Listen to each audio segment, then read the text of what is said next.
আসসালামু আলাইকুম প্রিয় এসএসসি ২৬ ব্যাচ। দেখতে দেখতে মাত্র ২টা মাস আছে পরীক্ষার। অর্থাৎ তোমরা যেমন ভাবতেছিলা অনেক সময় টেস্টের পরে মোটামুটি একটু গা গতর ঝাড়া দিয়ে উঠতেই সময় লাগে গেছে। দেখো আর মাত্র ২ মাস পরে পরীক্ষা যদি পিছায়ও তোমার কি প্রিপারেশন এই লেভেলে হবে? না। উত্তর হলো আজকের এই ভিডিওতে আমরা কথা বলবো এসএসসি ২৬ ব্যাচের। এই ভিডিওটা যদি টোটালি তুমি দেখতে পারো ইনশাআল্লাহ তোমার গোল্ডেন এ প্লাস আসবে। একদম গোল্ডেন এ প্লাস মানে কি সবগুলা সাবজেক্টে এ প্লাস পাওয়ার একটা ডিটেল মাস্টার প্ল্যান দিব আজকের এই ভিডিওতে। সো যারা এই ভিডিওতে ক্লিক করছে এসএসসি ২৬ ব্যাচ পুরো ভিডিওটা মনোযোগ সহকারে দেখবা। আচ্ছা, সো প্রথমত আমরা যে বিষয়টা নিয়ে কথা বলি যে আমাদের হাতে এখন সময় বলে দেওয়া হচ্ছে ফেব্রুয়ারি আর মার্চ মাস আছে, এপ্রিলে নাকি আমাদের পরীক্ষা।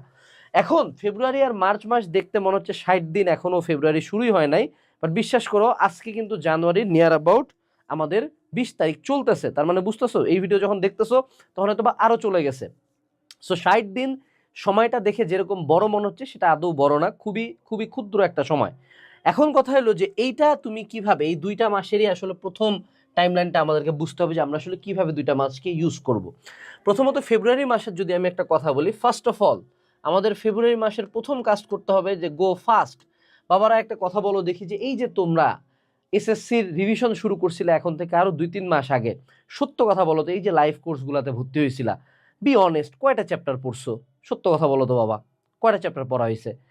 তোমার প্ল্যাটফর্মরাই কয়টা চ্যাপ্টার শেষ করছে আর তুমি কয়টা চ্যাপ্টার শেষ করছো?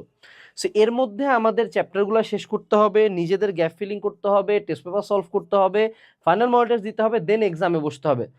তো তুমি যে গতিতে আগাচ্ছ, লেটস বি অনেস্ট, জীবনে কি এতগুলা কাজ করতে পারবা? আর তোমার কি মনে হয় এতগুলা কাজ না করলে কি খুব ভালো রেজাল্ট আসবে? যদি কোনো কারণে ভালো রেজাল্ট না আসে ভালো কলেজ পাবা? এই যে এসএসসি রেজাল্টটা খারাপ হইলো, এই রেজাল্টটা কি অ্যাডমিশনে যায় বেশ কিছু মেডিকেলে, ঢাবিতে, এগুলা জায়গায় এসএসসির উপরে নাম্বার আছে না? সো নিজের লাইফ নিয়ে এরকম রিস্কে কেন খেলতেছো? যা করো বাবা এখন, এতদিন যা করছো করছো, এইসব লাইফ টাইফ ফেলায় দাও না, লাইফগুলো সব পুরাপুরি বাদ দিয়ে দাও, বাদ দাও, এটা দরকারই নাই। এখন তুমি আসো হলো রেকর্ডেড শর্টে। প্রথম দিকে মনে হয়েছিল না যে অনেক কিছু পড়বো? প্রথম দিকে মনে হয়েছিল সময় আছে, অনেক কিছু ধীরে সুস্থে আগায়। এখন কি সময় আছে? এখনো কি মনে হয় যে না সব আমার মনে থাকবে? উত্তর হলো না, সব মনে থাকবেও না, অত সময়ও নাই। So go for compact recorded option, যে এমন জায়গায় ক্লাস হবে ২ ঘন্টার মধ্যে, টিচার যা পড়াই দিবে ততটুকুই আমার ইম্পর্টেন্ট, ততটুকু আগে পড়বো, দেন অন্য কোনো কিছু পড়লে হবে। সো যা করবা বাবা, ফেব্রুয়ারির মধ্যে তোমার রিভিশনটা শেষ করে ফেলতে হবে, ফেব্রুয়ারির মধ্যে ক্লাস করাকরি, হ্যাঁ, ফেব্রুয়ারির মধ্যে যত প্রকার ক্লাস করাকরি শেষ। সো যারা বিভিন্ন লাইভ প্রোগ্রামে আসো, এই মোমেন্টে তোমাকে খুব সুন্দর একটা অপশন দেখাই বাবা, আমাদের এলআরবিতে চলে আসো। মানে আমি জানি না এলআরবি তোমরা এখনো কিনবা না, অনেকে কিনবা, যদিও ওই মার্চে যায় কিনবা। আমাদের এলআরবি বিক্রি হয় পরীক্ষার একদিন আগে, তুমি জানো? মানে মানুষজন জানে যে আমাদের কোর্সের ক্লাসগুলো এত কম্প্যাক্ট। সো এখানে যে রেকর্ডেড ক্লাসগুলো আছে একদিনে এনরোল করলে সিনিয়র টিচার প্যানেলে তুমি সব ক্লাস এক পার চ্যাপ্টার পায়ে যাবা বাই ডিফল্টই। এবং এক একটা ক্লাসে আমরা সবচেয়ে ফোকাস করছি ইম্পর্টেন্ট টপিকসগুলোতে। সো তুমি যদি আমাদের ক্লাসগুলো একবার কমপ্লিট করো, তোমার আর কোনো কিছু অ্যাকচুয়ালি বাকি থাকে না এসএসসি পরীক্ষার জন্য। সো যাই করো বাবা, এসএসসির রিভিশনের কামকাজ, পড়া বাকি, এইটা বুঝি নাই, ওইটা বুঝি নাই, এইটা বাকি, ওইটা বাকি, অর্থাৎ বাকি যে জিনিসটা, এটা যাতে ফেব্রুয়ারি মাসের মধ্যে আর না বলো। ফেব্রুয়ারির পরে আর কোনোদিন যাতে এই যে বাকি আছে ভাইয়া, কোনো কিছু বাকি নাই, ফেব্রুয়ারির মধ্যে শেষ করো। যা কিছু within February 28 everything should be done, okay? আচ্ছা, দ্বিতীয় যে কাজটা আমাকে করতে হবে ফেব্রুয়ারির মধ্যে সেটা হলো ম্যাথ সলভিং। আমরা মার্চে যায় কিন্তু টেস্ট পেপার সলভিং এ ফোকাস করব, কিন্তু আমরা কিন্তু ম্যাথগুলা অনেক স্টুডেন্টই আমরা পাইছি যারা হাতে লিখে ম্যাথ করো নাই। সো আল্লাহ দোহাই লাগে, ডেইলি তুমি 1 to 2 আওয়ার্স টাইম রাখবা হলো ম্যাথ করার জন্য। এই পুরা টাইম জুড়ে শুধুমাত্র ওই 2 ঘন্টা শুধু ম্যাথ করবা, একটা করে ম্যাথ ধরবা, করবা, উত্তরপত্র দেখে মিলাবা। এই হলো তোমার প্রথম ও প্রধান কাজ, ঠিক আছে? এরপরে আসো আমাদের ফেব্রুয়ারি মাসে তাহলে আমরা কি করতেছি? ক্লাস করতেছি, মূল বই পড়তেছি, করে করে আমার সিলেবাসটা শেষ করে ফেলতেছি। এবং ক্লাসগুলো এমন হবে রিভিশন ক্লাস হবে। একটা ভুল কখনো করবা না, যে don't start from ground zero, don't start from zero. দেখো তোমার এখন হাতে সময় কম, ধরো তোমার কোনো একটা চ্যাপ্টার বাকি আছে, এটা কি আবার জিরো থেকে একাডেমিক ক্লাস করে শুরু করা বেটার, নাকি উদাহরণস্বরূপ ধরো না এটা একটা সিঁড়ি, হ্যাঁ, তুমি আসো সিঁড়ির এই পয়েন্টে, তুমি উপরে উঠতে চাও, তাহলে তুমি কি এখান থেকে 1 পা 2 পা দিয়ে উপরে উঠবে, রাইট? তোমরা মানে যদি একটা চ্যাপ্টার নাম্বার আগে মিনিমাম পড়া থাকে, আমি কি কখনো সিঁড়ি থেকে আগে আগে আবার এখানে আসবো, দেন এখান থেকে উপরে উঠবো? এটা কি পাগলামি না? এটা তো মানে পাগল মানুষই কাম করবে না, রাইট? সো তোমরা যারা স্টুডেন্টরা আছো বাবা, যতটুক পড়া হয়েছে ততটুকু পড়াতে রাখো, আবার জিরো থেকে স্টার্ট করো না। এই যে তোমরা রিভিশন প্রোগ্রামগুলোতে ভর্তি হয়েছো, ওই যে গতি চ্যাপ্টার থেকে আবার শুরু করছে, মানে কেন ভাই গতি কি পাত্তা না রে ভাই? এক চ্যাপ্টার কয়বার পড়বা? পরের চ্যাপ্টার গুলা 8 number chapter, 9 number chapter, 10 number chapter কি পারো? কোনো চ্যাপ্টারের তো ইম্পর্টেন্স কম না, রাইট? সর্বশেষ চ্যাপ্টারটা বাদে। সেই জন্য জিরো থেকে স্টার্ট করিও না। ধরে নাও তোমার 4টা চ্যাপ্টার পড়া হয়ে গেছে, তুমি আমার কোর্সে ভর্তি হলে 4টা চ্যাপ্টারের ক্লাস করিও না, যে কয়টা বাকি আছে সে কয়টার ক্লাস করো আগে। আগে হলো জিনিসটার এন্ডিং টানো, বুঝো নাই? আগে একবার শেষ করো, দেন আমরা আরো অনেক কিছু কেরিকাচি করতে পারবো। ওকে, ক্লিয়ার?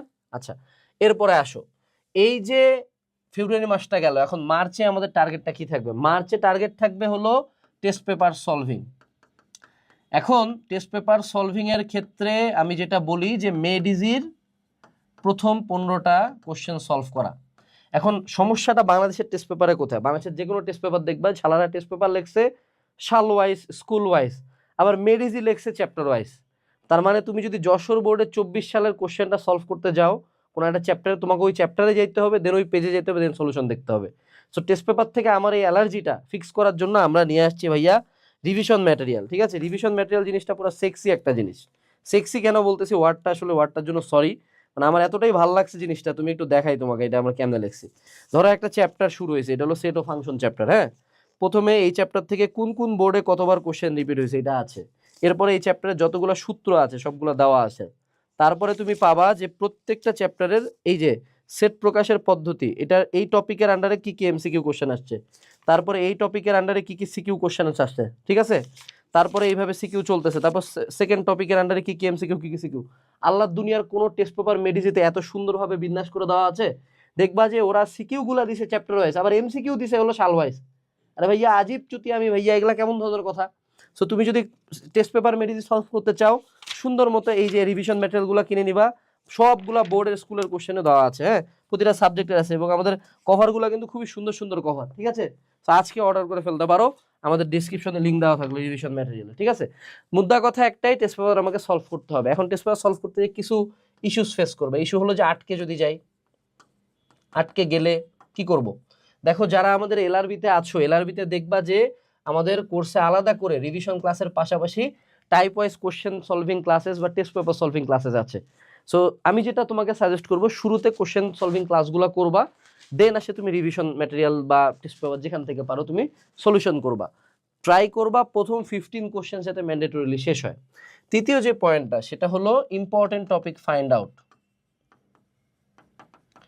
দেখো তুমি যেই বোর্ডেরই হও না কেন, কোশ্চেন যত কঠিনই হোক না কেন, যদি কোনো একটা কোশ্চেন খুলে তুমি এরকম পাও যে সব কিছু বা অ্যাটলিস্ট অর্ধেকের বেশি টপিক বা কোশ্চেন তুমি আগে থেকে জানতে যে আসবে এবং আসছে, think about the confidence and think about the peace you will feel, যে তুমি অনেক গুড ফিল করবা কিন্তু সেই মোমেন্টে, রাইট?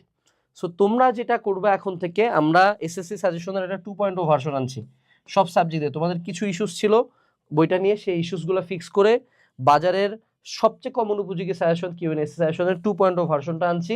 যারা 1 ভার্সনটা নিছো সেটাও চলবে, 2.0 ভার্সনটা 1000 টাইমস বেটার। সো এটাও তুমি নিতে পারো। এই বইটা নিলে যেটা, এই বইটাতে যেটা কাজ আমরা করে দেই, যে তোমার মনে করো একটা চ্যাপ্টারের ছক থাকে এরকম সুন্দর, এখানে ধরো এই চ্যাপ্টারে কোন কোন টপিক ইম্পর্টেন্ট এবং কত কত সালে আসছে, এবং এগুলোকে আমরা 3 ভাগে ভাগ করে দিই, যে কোনটা বোর্ড পাসের জন্য, কোনটা প্লাস পাওয়ার জন্য, কোনটা বোর্ডে প্লেস করার জন্য। ঠিক আছে, তুমি আমার বই পড়ো না পড়ো, অবশ্যই মার্চ মাসে আসে মনে রাখতে হবে, সব মনে থাকবে না, সব রিভাইজ করতে পারবো না। এবং এসএসসি রুটিনে কিন্তু খুবই মানে কঠিন একটা রুটিন হয়েছে কিন্তু। সো রিভাইজ দেওয়ার জন্য হলে আমাকে বের করে রাখতে হবে যে এই চ্যাপ্টারের কোন কোন টপিক আমার সবচেয়ে ইম্পর্টেন্ট, রাইট? ওকে, সো এই বিষয়টা গেল, ইম্পর্টেন্ট টপিক আমরা ফাইন্ড আউট করব। এর পরবর্তীতে মার্চ মাসে আমাদের যে কাজটা হবে সেটা হলো মডেল টেস্ট, বলতে ইংলিশের মডেল টেস্ট। হ্যাঁ, এটা আসলে আমি অফলাইনে যাই বলতেছি না, ইংলিশের মডেল টেস্ট ডেইলি একটা করে দিবা। হ্যাঁ, এটা তুমি মার্চেও দিবা, ফেব্রুয়ারিতে দিবে, এটা নিয়ে সাবজেক্ট ওয়াইজে আলোচনা আলাদা আছে। কিন্তু এখন আমাদের আরেকটা কথা চলে আসলো, সেটা হলো ফাইনাল মডেল টেস্ট। ঠিক আছে, তোমরা অনেকে অনেক জায়গায় ভর্তি হইছো, অনেকে ভর্তি হও নাই। তোমরা যারা এসএসসি মডেল টেস্ট দিতে চাও, আমাদের সানরাইজ কোচিং সেন্টারে আমরা ফাইনাল মডেল টেস্ট নিচ্ছি। যেটাই করো বাবা, ফাইনাল মডেল টেস্ট অবশ্যই অফলাইনে একটা ফাইনাল মডেল টেস্ট দিবা, নাইলে খুব পস্তাবা। ফাইনাল মডেল টেস্ট যাতে অফলাইনে দাও, এবং এই অফলাইনে মডেল টেস্ট দেওয়ার ক্ষেত্রে দুইটা জিনিস খুব গুরুত্বপূর্ণ, ঠিক আছে? প্রথমত গুরুত্বপূর্ণ এক হলো সিরিয়াসনেস, অর্থাৎ তোমরা অনেকে ফাইনালে মডেল টেস্ট দাও কিন্তু সিরিয়াসলি পরীক্ষাগুলো দাও না, ফলশ্রুতিতে মডেল টেস্ট দেওয়ার কোনো কার্যকারিতাই থাকে না। সো তুমি যদি এসএসসি পরীক্ষা যে সিরিয়াসনেসে দিতা, অবশ্যই ফাইনাল মডেল টেস্ট ওই সিরিয়াসনেসে দিবা। দ্বিতীয় যে কাজটা করবা সেটা হলো যে তোমাদের ট্রায়াল অ্যান্ড এরর। মডেল টেস্টের দুইটা লক্ষ্য, এক হলো তোমার হাত চালু করা, দুই হলো যে তুমি পরীক্ষার হলে কেমনে লিখবা, বড় করে লিখবা নাকি ছোট করে লিখবা, কি কি রিভাইজ দিয়ে যাবা, এটা এক্সপেরিমেন্ট করার সবচেয়ে ভালো জায়গা হলো মডেল টেস্ট। কারণ এই এসএসসির মডেল টেস্টে তুমি যদি কোচিং সেন্টারে সানরাইজে যদি ধরো তুমি 10 পাইলে 100-র মধ্যে, নো ওয়ান কেয়ার্স ম্যান, কারণ এটা অ্যাকচুয়ালি কোনো কাজে লাগতেছে না, এটা টেস্ট, যেটা এখানে আমি সব এক্সপেরিমেন্ট করব, দেন এখান থেকে ভুলগুলা ফাইন্ড আউট করবা যে কি কি করলে আমার জন্য ব্যাকফায়ার করে, কি কি কোশ্চেন কমন আসে, কি কি আমি পড়ি নাই, দেন ওখান থেকে শিক্ষা নিয়ে মূল এসএসসি পরীক্ষা দিবা, ঠিক আছে? অনেকে আছো যে জাস্ট খারাপ রেজাল্ট হবে দেখে ভয়তে ফাইনাল মডেল টেস্ট দাও না, এটার ভালো রেজাল্টের টার্গেটই না রে বাবা, এটাতে তুই ফেল করে যাস সমস্যা নেই, এটাতে তুই 5 পা তাও সমস্যা নেই, তুই আগে মূল এক্সামটাতে ভালো কর। আর যারা ফাইনাল মডেল টেস্ট নিবা না, অনলাইনে আমাদের কোর্সের সাথে কিন্তু এক্সাম দেওয়া আছে, অ্যাটলিস্ট এক্সাম দিও, পরীক্ষার আগে অ্যাটলিস্ট এক্সাম দিও বাবা প্লিজ। ওকে, এ পর্যায়ে এখন আমরা আসবো হলো যে আমাদের প্রতি সাবজেক্ট আমরা কেমনে পড়বো, প্রতিটা সাবজেক্ট নিয়ে ইন্ডিভিজুয়ালি কথা বলবো আমি, ঠিক আছে? Bear with me. প্রথমে হলো বাংলা প্রথম পত্র। বাংলা প্রথম পত্রের ক্ষেত্রে ম্যান্ডেটরিলি গাইড থেকে এমসিকিউ পড়বা। বাংলা প্রথম পত্র এমসিকিউটা খুবই বাজে করা হয়, এবং সৃজনশীল যারা পড়তে যাচ্ছ, সৃজনশীলের জন্য তুমি গাইড থেকে সিকিউ রিডিং দিতে পারো। তোমাদের যাদের কাছে আমাদের মাস্টার বুক আছে, ওই সেম শিট এক জায়গা থেকে সিকিউটা রিডিং দিয়ে যাবা, যাতে তোমার বানায় লিখতে সুবিধা হয়। আরেকটা যেটা কাজ করবা, দুইটা জিনিস, একটা জিনিস খুব ভালো মতো পড়বা, সেটা হলো পাঠ পরিচিতি। এই মালটা থেকে কোশ্চেন আসবেই, ঠিক আছে? এই গেল আমাদের বাংলা প্রথম পত্র। আর মনে রাখবা, বাংলা প্রথম পত্রের ক্ষেত্রে সাইজ যত বড় লিখবা তত নাম্বার দিবে, কিন্তু অবশ্যই আমাকে 7টা সৃজনশীল লিখে আসতে হবে। বাংলা দ্বিতীয় পত্রের ক্ষেত্রে আমাদের এমসিকিউটা নিঃসন্দেহে আবারও গাইড থেকে পড়তে হবে, কোনো কথা নাই। বই রিডিং তো পড়বই, মূল বই তো রিডিং আমাকে পড়তে হবে, কিন্তু মূল বই সব মনে থাকবে না, তা গাইড থেকে আমাকে এমসিকিউ প্র্যাকটিস করে যেতে হবে। রিটেন পার্ট, এটা তো বানায় লিখবো, এটা নিয়ে কোনো সন্দেহই নাই, কিন্তু বানায় লিখতে গেলেও কি মনে রাখতে হবে, এখন থেকে বড় করে লেখার প্র্যাকটিস করতে হবে। বোর্ড পরীক্ষায় তোমার খাতা ভালো টিচারের কাছে যেতে পারে, খারাপ টিচারের কাছে যেতে পারে, সো বড় করে লিখলে ভালো নাম্বার পাওয়ার চান্সেস অনেক বেশি থাকে। ইংলিশ প্রথম পত্র এবং দ্বিতীয় পত্র মনে রাখবা, এটার কোনো ক্লাস করবা না, ক্লাস করলে জুতা খুলে মারবো, এবং সিরিয়াস নোটে বললাম, জুতা খুলে মারবো, ক্লাস করার কোনো যৌক্তিকতা নেই, যা আগে পড়ছো মোর দিনই না।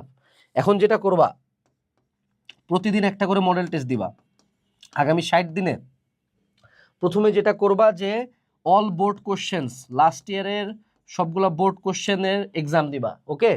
2 নম্বরে যেটা করবা যে ইয়োর বোর্ড, তোমার বোর্ডের টপ যে 10টা স্কুল আছে, হ্যাঁ, তাদের টেস্টের কোশ্চেনগুলাতে এক্সাম দিবা। অর্থাৎ ডেইলি একটা করে total first part second part মিলায় যদি আমরা ধরে নিই যে একদিন পর একদিন দিচ্ছ, তাহলে আমাদের অ্যাটলিস্ট যাতে মানে ইংলিশ ফার্স্ট পেপারের 50টা, সেকেন্ড পেপারের 50টা মডেল টেস্ট দিবা। যা যা ভুল করবা সেগুলো থেকে শিখবা, মোর দেন ইনাফ প্রিপারেশন হয়ে যাবে, মোর দেন ইনাফ। মানে বিশ্বাস করো, তুমি যদি এই কাজটা করতে পারো, তোমার ইংলিশে প্লাস ইনশাল্লাহ কেউ ঠেকাইতে পারবে না। কিন্তু সমস্যাটা হলো তোমরা মডেল টেস্ট বাদে আর বাকি সব কিছু করবা, ইংলিশে মডেল টেস্টের উপরে কোনো ওষুধ নাই। আসলে হলো জেনারেল ম্যাথ এবং হায়ার ম্যাথ, এইখানে টাইপ ওয়াইজ ম্যাথ ফাইন্ডিং করবা, আর ইম্পর্টেন্ট ম্যাথ ফাইন্ডিং করবা। মনে রাখবা, ম্যাথ তারা বানাই দিবে না, বই থেকেই দিবে, বইয়ের সব ম্যাথ ইম্পর্টেন্ট না, বইয়ের সব উপপাদ্য ইম্পর্টেন্ট না, বইয়ের সব সম্পাদ্য ইম্পর্টেন্ট না।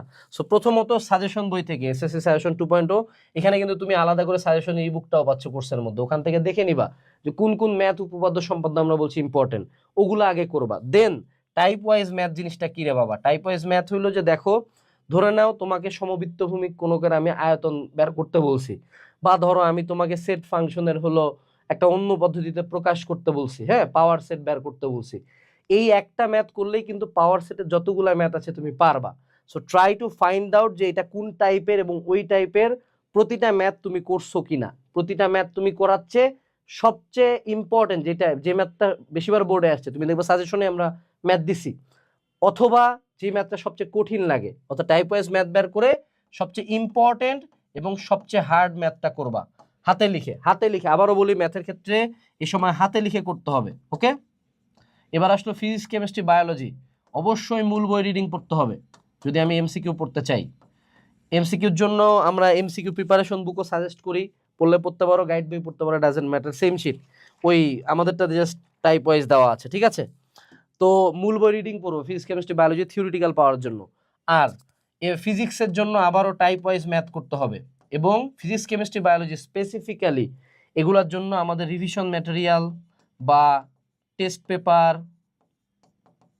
ঠিক আছে, যে কোনো কিছু পড়তে পারো, রিভিশন ম্যাটেরিয়াল বা টেস্ট পেপার, কোনো সমস্যা নাই। যে কোনো এক জায়গা থেকে এগুলা খুব রিগোরাসলি সলভ করবা। ম্যাথ বই করলে হয়, ইংলিশ মডেল টেস্ট করলে হয়, কিন্তু physics chemistry biology is highly dependent on test paper, মেডিজি অ্যান্ড এসএসসি সাজেশন, ঠিক আছে। অবশ্যই মেডিজি থেকে প্রথম 15টা রিভিশন ম্যাটেরিয়াল যদি নাও, প্রতি চ্যাপ্টারে আমি প্রতি টপিকে 2-1-4টা করে কোশ্চেন দিছি, যার কারণে আমাদের এইখানটা খুবই কম্প্যাক্ট অ্যাকচুয়ালি, এটা সবগুলা করলেই সব শেষ হয়ে যাবে, এমসিকিউও হয়ে যাবে, সিকিউও হয়ে যাবে। আচ্ছা, এরপরে আসো বিজিএস। এটার তো ভাইয়া তুমি জানো গাইড থেকে এমসিকিউ পড়বা, বই তো রিডিং পড়বাই, কিন্তু গাইডের এমসিকিউ বেশি দিবে এখানে, হ্যাঁ। আর 2 হলো সিকিউ রিডিং দিবা, মানে কি রে বাবা, দেখো সিকিউ এ কিন্তু সব আসবে না, সামাজিকীকরণ আসতে পারে, স্থানীয় সরকার পদ্ধতির জেলা পরিষদ আসবে নাকি উপজেলা আসবে নাকি সিটি কর্পোরেশন আসবে, ইউ ডোন্ট নো, এগুলো সিকিউ গাইডের সিকিউ তো ভালো দেওয়া আছে, বা টেস্ট পেপার মেডিজি থেকেও পড়তে পারো, বা টেস্ট পেপার মেডিজি কেউ কিনে না আসলে বিজিএস এর, কিনা সায়েন্সের গুলো, হ্যাঁ। সো গাইড থেকে এমসিকিউ পড়বা, গাইডের সিকিউ গুলো রিডিং দিয়ে যাবে, আলটিমেটলি তো লিখবো বানাই, কিন্তু আবারও মনে রাখতে হবে বানায় লেখার ক্ষেত্রে বিজিএস এ অবশ্যই বইয়ের ভাষা ইউজ করবে, এটাকে বাংলার মতো বানাবা না। আর তৃতীয় যেটা, অবশ্যই বিজিএস এরও সাইজ ম্যাটার করে বাবা, সাইজ যদি বড় না হয় নাম্বার তোমাকে দিতে চাবে না। এরপরে ইসলাম শিক্ষা, সেম জিনিস, গাইড থেকে এমসিকিউ পড়বো, সিকিউ রিডিং দিব। যদি ইসলাম শিক্ষা মোটামুটি আমরা প্রায় প্রত্যেকেই পারি, কিন্তু এটার ক্ষেত্রে আমি আলাদা করে মূল বই রিডিংটা একটু বলে দিব, কারণ ইসলাম শিক্ষার কিছু কোশ্চেন তারা দিবে, ওই যে আয়াতটা কোথা থেকে, হাদিসটা কোথা থেকে, এই কোশ্চেনগুলো পারা একটু টাফ হয়ে যায় অ্যাকচুয়ালি। সো সেক্ষেত্রে ইংরেজি ইসলাম শিক্ষার ক্ষেত্রে আবার আমাকে সাইজ নিয়ে পড়তে হবে। আইসিটির ক্ষেত্রে মূল বই রিডিং এটার কোনো অস্ত্র নাই, আইসিটি অ্যাকচুয়ালি নামমাত্র পরীক্ষা, এটি দেওয়া না দেওয়া সেম, সবাই প্রায় কাছাকাছি নাম্বারই পায়, এনে পেঁচায় না। বাট তোমাকে যদি আমি বলি যে তুমি যদি বোর্ডে বৃত্তি পাইতে চাও এ পর্যায়ে, হ্যাঁ, স্কলারশিপ পাইতে চাও, তাহলে তোমার কোন সাবজেক্টগুলোতে ফোকাস করা উচিত বলো দেখি? General math, higher math, science না, তোমাকে প্রথমে দেখবে যে টোটাল মার্ক কত। প্রথমে কি দেখে বলো দেখি? টোটাল মার্ক কত। সো তোমাকে প্রত্যেকটা সাবজেক্টে হাই মার্ক পাইতে হবে। ধরো দুইজনের টোটাল মার্ক সমান, দেন কোন নাম্বারটা দেখবে জানো? দেখবে হলো বাংলা, সো এইটা তোমার ফার্স্ট প্রায়োরিটি। দেন নাম্বার দেখে ইংলিশের, দেন নাম্বার দেখে জেনারেল ম্যাথ, তারপর সিরিয়াল এইদিকে যায়। সো বাংলা ইংলিশ এই দুইটা খুব ভালো মতো দেখে যাইও। তোমরা অনেকে সায়েন্স করে পুরা টাইম জুড়ে পাগল আছো, একে তো 2 বছর বাংলা ইংলিশ বিজিএস ইসলাম আইসিটি এগুলা পড়ো নাই, তার উপরে পরীক্ষার আগেও পড়তেছো না, একেবারে মারা খায় ভূত হয়ে যাবো বাবা, সাবধান। তুমি রিভিশন কোর্স করে আমি বলবো 15 দিনে সানডে মানডে ক্লোজ করে দেবে সায়েন্সের গুলা, ঠিক আছে? তারপর বাকি পুরা টাইম এগুলা বাকি সাবজেক্ট গুলা পড়ো, কারণ সায়েন্সে খুব একটা ডিফারেন্স করতে পারবে না বন্ধুদের সাথে। আরেকটা সেটা হলো প্র্যাকটিক্যাল খাতা সাইন করে রাখিও এর মধ্যে, যদিও মেজরিটি স্কুল সাইন করে দেওয়ার কথা, প্র্যাকটিক্যাল খাতার ব্যাপারে একটু আপডেট নিও, হ্যাঁ। পরীক্ষার মোটামুটি পরপরই কিন্তু প্র্যাকটিক্যাল শুরু হয়ে যাবে, তখন কিন্তু আবার নানস্তনি শুরু হবে। সো আগে থেকে সাইন টাইন করা রাখলে বেটার। আর আমাদের ক্ষেত্রে অ্যাকচুয়ালি এসএসসি পরীক্ষার আগের দিনও স্যারেরা ডাকে সাইন করে দিছে। সো বাংলাদেশে আসলে প্র্যাকটিক্যাল একটা ফ্যাশন। এরপরে আসি, সেটা হলো আমাদের টেস্ট পেপার সলভিং নিয়ে একটু কথাবার্তা বলি। টেস্ট পেপার সলভিং এর ক্ষেত্রে প্রথমত মনে রাখতে হবে তুমি সব পারবা না, এটাই স্বাভাবিক, এজন্যই তোমাকে এটা করতে দেওয়া হয়েছে। তোমার মূল দায়িত্ব হলো যদি তুমি আটকে যাও, হ্যাঁ, তাহলে সেটা ক্লিয়ার করিও। অর্থাৎ তুমি যেগুলা পারো সেগুলো জাস্ট করে গেলা, আটকে গেলা ওইটা তুমি স্কিপ করে গেলে এমন না। ওই জন্য বলা হয়েছে আগে ক্লাসটা করা দেন করা। টেস্ট পেপার হোক বা রিভিশন ম্যাটেরিয়াল, যে কোনো জায়গা থেকেই তুমি যদি সলভ করো, আটকে তুমি যাবাই, আটকে গেলে ভয় পাবা না, কিন্তু আটকে গেলে ওটা স্কিপ করা যাবে না, ঠিক আছে? এবং টেস্ট পেপারের ক্ষেত্রে আরেকটা জিনিস আবারও বলি, হাতে লিখে করিও ভাবা। দেখো তোমরা অনেকে ভাবো যে টিচার পড়াচ্ছে আমি করাচ্ছি, এই প্ল্যানটা তো আমি নিজের মাথা থেকে বের করলাম, তুমি শুনলা, আনলেস ইউ ইমপ্লিমেন্ট দ্যাট, নিজে যদি বসে না করো তাহলে কিন্তু কোনো লাভ কিছু হবে না। সো টেস্ট পেপার নিজে হাতে লিখে সলভ করবা, হাতে লিখে পুরা ম্যাথটা না করো, 2-4 লাইন লেখো, নাম্বারটা দিয়ে যে গ দিয়ে 2-4টা যতটুকু করা যায়, মিনিমাম যতটুকু না লিখলেই নয়, নিজের বুঝার সাথে, ঠিক আছে? এর পরবর্তীতে কি কি মিস্টেক অ্যাভয়েড করতে হবে? First of all, starting from ground zero. তোমাকে আবার জিরো থেকে যদি তুমি লাইভ ক্লাস করা শুরু করো তাহলে এটা তোমার জন্য বোকামি, এর পুরো বোকামি পৃথিবীতে নাই। শুধুমাত্র যেগুলো বাকি আছে সেগুলো রিভিশন ক্লাস করবা। 2 নাম্বার মিস্টেক, সেটা হলো এমসিকিউ হালকায় নেওয়া। এমসিকিউ হালকায় নিও না, এমসিকিউতে প্রচুর মানুষজন মারা খাবে, যে কোনো একটা বা দুইটা সাবজেক্ট তোমাকে মারা দিবে এমসিকিউ, ঠিক আছে। এর পরবর্তীতে 3 নাম্বার, সেটা হলো যে সেলফ স্টাডি না করা। এই সময় মডেল টেস্ট দিচ্ছ, অনলাইনে পড়তেছো, অফলাইনে পড়তেছো, নিজের টেবিলে 5 ঘন্টা পড়ো না, একদম ধ্বংস হয়ে যাবা। 5 ঘন্টা প্লাস নিজের টেবিলে বসে নিজে বলবা, কোনো ক্লাস করবা না, কেউ পড়াবে না, তুমি নিজে বসে পড়তেছো, উল্টাচ্ছ, দেখতেছো। 5 আওয়ার্স মিনিমাম যদি তুমি ভালো করতে চাও। আর যদি তোমার অনেক বেশি সিলেবাস বাকি থাকে, তাহলে this number should increase to 10 hour plus. মনে রাখতে হবে, টিচারের কাছে তুই 10 ঘন্টা পড়াচ্ছে, নিজের 1 ঘন্টা পড়া 1000 টাইমস বেটার। 4 নাম্বার পয়েন্ট, সেটা হলো অফলাইনে মডেল টেস্ট না দেওয়া। অবশ্যই অবশ্যই অফলাইনে মডেল টেস্ট দিবা। 5 নাম্বার পয়েন্ট, হালকায় নেওয়া। এটা আবারও খেয়াল করায় দেই, তোমরা এসএসসি কে হালকায় নিও না। এখনো যদি মনের মধ্যে ভয় না আসে, এখনো যদি সিরিয়াসনেস না আসে, তাহলে কিন্তু মামা খুব দুঃখ আছে, চোখের পানি নাকের পানি। সাবধান সাবধান, এসএসসি খুব সিরিয়াস জিনিস। তোমার যদি বিলিভ না হয়, তুমি এসএসসি 25-এর চ্যাট জিপিটিতে যায় মানে আস্ক করো যে এসএসসি 25 এবং এসএসসি 24-এর রেজাল্টের কম্প্যারিজন করেন। হ্যাঁ, রেজাল্ট কম্প্যারিজন, হ্যাঁ, এই ভিডিওটা দেখা শেষ করেই চ্যাট জিপিটি যায় প্রম্পটটা দিবা। প্রম্পটটা দেওয়ার পরে রেজাল্টে কি আসে দেখবা যে কি পরিমাণে 25 ব্যাচটা মারা খাইছে। সাবধান। সবশেষে একটাই কথা বলবো, পরিবর্তন বা কামব্যাক দেওয়ার সবচেয়ে রাইট টাইম কখন? কমেন্টে যায় লেখো। অলওয়েজ একটা কথা বলি, কমেন্টে যায় লেখো এক্ষুনি যে রাইট নাও। তোমার এসএসসি পরীক্ষার খুব খুব খুব কম সময় বাকি আছে, তুমি হয়তো বা বুঝতেও পারতেছো না তুমি কিসের মধ্যে যায় ঢুকতেছো। এইবার কিন্তু পরীক্ষা কয়েকটা চ্যাপ্টার না, এবার তোমার কম্পিটিশন তোমার স্কুলের সাথেও না, এবার কম্পিটিশন তোমার পুরা জেলার সাথে। আরেকটা কথা, এটা তোমার স্কুল ড্রেস পরে সর্বশেষ পরীক্ষা। তোমার স্কুল ড্রেসটা তুমি এইবারই সর্বশেষ দিনের জন্য পরবা, আর কোনোদিন এই স্কুল ড্রেস পরতে পারবা না। সো তুমি তোমার স্কুলের জন্য কে ছিলা, কি ছিলা, কত বড় লেজেন্ড, এই নামটা কিন্তু এসএসসি পরীক্ষার রেজাল্ট দিয়েই পুরা স্কুলে ছড়ায় যায়। সো ইউ ডিসাইড যে বিগত বছরগুলা ধরে যে রোল দিয়ে এত পিছনে ছিল, মানুষজন চিনত না, এই পরিচয়টা তুমি চেঞ্জ করবা কিনা। SSC 26 batch, best of luck. পরবর্তী ভিডিওতে দেখা হবে। টাটা।